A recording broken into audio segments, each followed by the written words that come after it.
मित्रों, पश्चिम बंगाल की जिस घटना को लेकर आज पूरा देश आहत भी है और आक्रोशित भी है, उसके ऊपर सर्वोच्च न्यायालय ने जो सवाल किए हैं वो लोकतंत्र और सरकार चलाने वालों की मानसिकता और नैतिकता के ऊपर उठे हुए गंभीर सवाल है। हम सब ये जानते हैं कि इस घटना को किस प्रकार से 5 प्रकारों से नष्ट करने का या पार्श्व में डालने का प्रयास किया गया। पहला विषय घटना, फिर घटना का संवेदनहीन बचाव, उसके बाद जिस निर्ममता के साथ सबूतों का नष्ट होना, उसके बाद उपद्रवियों के द्वारा वहां आतंक और उसके बाद बयान की धमकी। और आज एक बात और स्पष्ट हो गई कि तृणमूल कांग्रेस की सरकार तो पूरी निर्लज्जता के साथ अपराधियों को संरक्षण और पोषण देने में तो लगी हुई है, परंतु इंडी गठबंधन का किरदार भी साफ हो गया। मैं देश की जनता के सामने यह बात रखना चाहता हूं कि आज तृणमूल कांग्रेस सरकार का वकील कौन है? श्री कपिल सिब्बल वकील हैं पश्चिम बंगाल सरकार के, सांसद हैं उत्तर प्रदेश की समाजवादी पार्टी के समर्थन से और पूर्व मंत्री हैं कांग्रेस सरकार के। अब कोई किसी प्रकार का किंतु परंतु नहीं है कि ये सब एक दूसरे के अपराधों के संरक्षण के लिए खड़े हैं। और ये वही लोग हैं जो हर अलगाववादी के पक्ष में कोर्ट में खड़े होते थे, आतंकवादी तक के पक्ष में कोर्ट में खड़े होते थे, आज एक बार फिर दुर्दांत अपराधी के पक्ष में कोर्ट में खड़े हैं।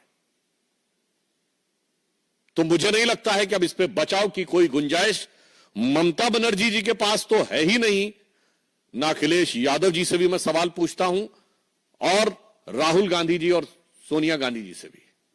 क्यों? आप ही के वो वकील हैं ना, तो आज जाके उसका बचाव कर रहे हैं। इससे बहुत साफ है कि इनके मन में किस प्रकार की संवेदनहीनता है।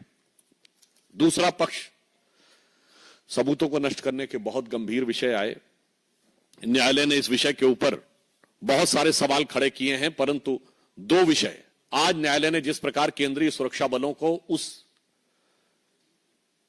कॉलेज की सुरक्षा देने का निर्णय लिया है, इससे बहुत साफ हो जाता है कि पश्चिम बंगाल की सरकार और कोलकाता पुलिस की जो नैतिक आधार था वो स्वतः ध्वस्त हो गया।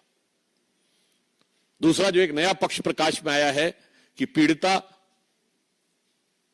अपनी डायरी लिखती थी और वो अपने पिताजी से उसको साझा करती थी और उसके बहुत से पन्ने और उस दिन के पन्ने गायब हैं। सबूतों की तो ऐसी श्रृंखला है कि उस विषय के ऊपर क्या बोला जाए ये कहने में, आपने देखा कि प्रिंसिपल का ट्रांसफर हो, उसको दूसरे का कॉलेज में बहाली हो, 40 से अधिक डॉक्टरों का आनन फानन में ट्रांसफर, पीड़िता के शव को सौंपने के कई घंटे बाद एफआईआर, समय से पहले उसे जला देना, डायरेक्टर से पूछताछ न करना, और उससे अधिक गंभीर बात, जो प्रश्न पूछ रहा है उसके ऊपर कार्रवाई हो रही है। मैं एक नैतिक सवाल भी पूछना चाहता हूं कि सोशल मीडिया या वक्तव्य में यदि कोई भी व्यक्ति बयान दे देगा, सर्वोच्च न्यायालय ने इसका भी संज्ञान लिया है, तो जिस प्रकार से कार्रवाई आवश्यकता थी कि कठोर कार्रवाई यह सरकार करती उन लोगों के विरुद्ध जिन्होंने यह कार्य किया था, उल्टे कार्रवाई उन पे हो रही है जो कि इंसाफ की मांग उठा रहे हैं। चाहे 23 वर्षीय पॉलिटेक्निक की छात्रा सागनिका लाहा ने इस घटना को लेकर सरकार पे हमला किया तो उसको गिरफ्तार करने की कार्रवाई कर दी गई। भवानीपुर में एक छात्रा ने यह विषय को उठाया तो पश्चिम बंगाल सरकार ने उसे गिरफ्तार कर लिया, 18 वर्षीय छात्रा कीर्ति शर्मा को। पीड़िता के माता पिता ने भी बयान दिया और तो और तृणमूल कांग्रेस के शांतनु सेन ने कॉलेज के खिलाफ बोला तो ऐसी जानकारी आई कि उन्हें प्रवक्ता पद से हटा दिया गया। और तो और स्वयं उनके सांसद सुखेंदु शेखर ने जब यह प्रश्न उठाया तो उनसे पुलिस जवाब तलब करने लगी। हमारे सांसद से कर रही है, वो तो उनकी प्रवृत्ति हमेशा से पता है, पर आप सोचिए कि अपने सांसद और अपने नेताओं पर भी कार्रवाई कर रही है। एक बहुत बड़ा सवाल उठता है। यह दर्शाता है, मैं देश के लोगों से कहना चाहता हूं कि इस बात को सोचिए कि इन पे तो कार्रवाई कर रही है, और उससे अधिक दुखद और दुर्दांत बयान उनके नेता दे रहे हैं। यदि उनके मंत्री उदयन गुहा ये बोलते हैं कि ममता जी की तरफ जो उंगली उठेगी तो वो उंगली तोड़ दी जाएगी, तो कोई ऐसा बयान देता है कि जो पीड़ित और आहत डॉक्टर हैं वो अपने गर्लफ्रेंड और बॉयफ्रेंड के साथ घूमने के लिए वहां बैठे हैं, तो उनके एक सांसद अरूप चक्रवर्ती इस ढंग का बयान देते हैं कि परिणाम भुगतना पड़ेगा।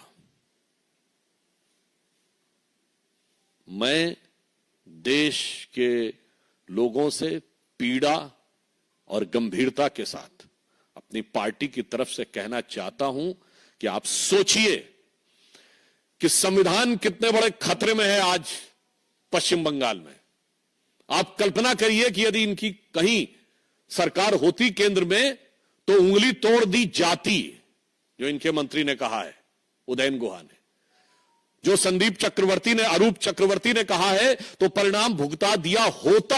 आज सर्वोच्च न्यायालय और केंद्रीय बलों के हस्तक्षेप के बाद यह स्थिति है, तो मैं यह बात जिम्मेदारी के साथ कहना चाहता हूं। और आप देख रहे हैं कि इंडी गठबंधन के दलों में जो दुरभिसंधि है कि कांग्रेस के पुराने नेता, सपा के वर्तमान सांसद, सपा के समर्थन से बने वर्तमान सांसद तृणमूल कांग्रेस के वकील हैं, जिनकी ख्याति अपराधियों और अलगाववादियों का समर्थन करने की है।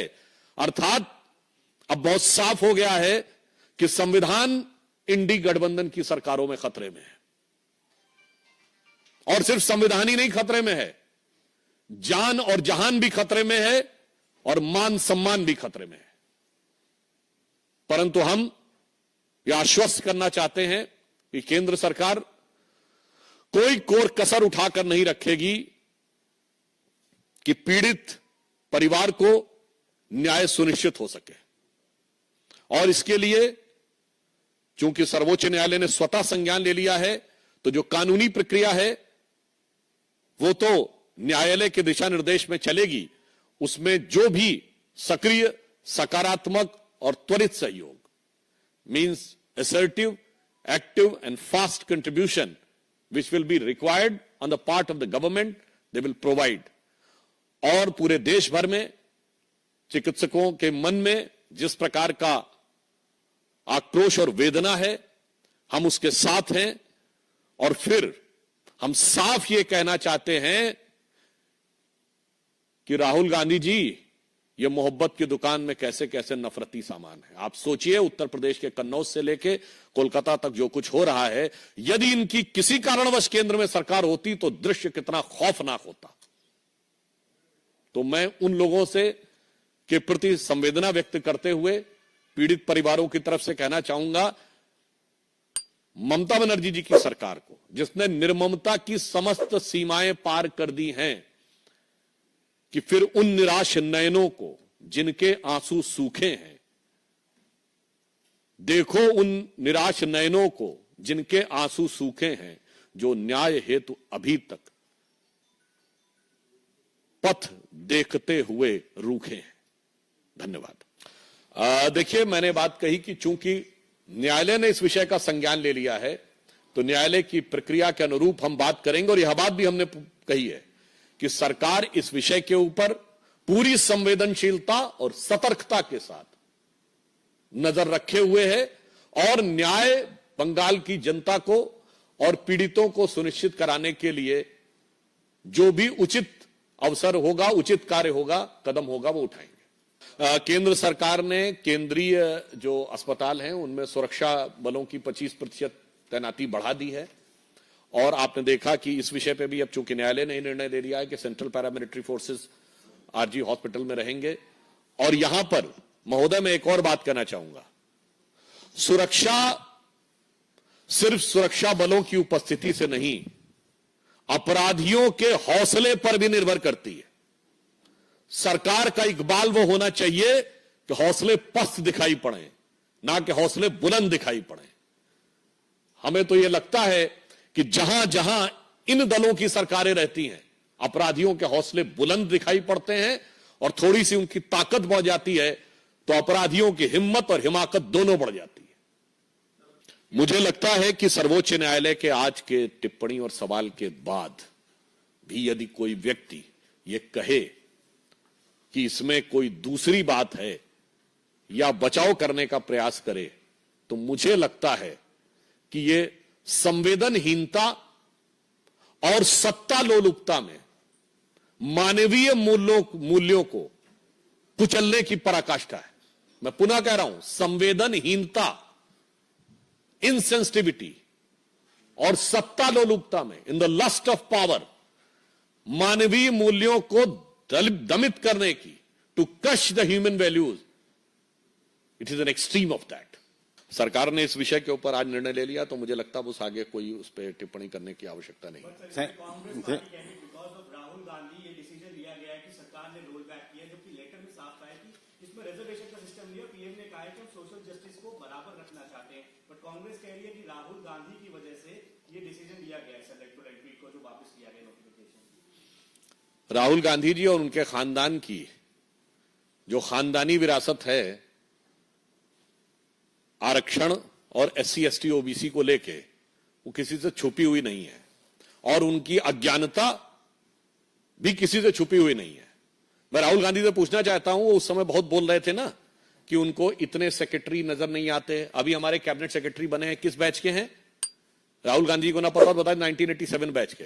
मैं राहुल गांधी से सवाल पूछना चाहता हूं कि 1987 में आपकी पार्टी नहीं, आपके पिताजी की सरकार थी, बताइए कितने एससी एसटी ओबीसी थे उस समय आए थे?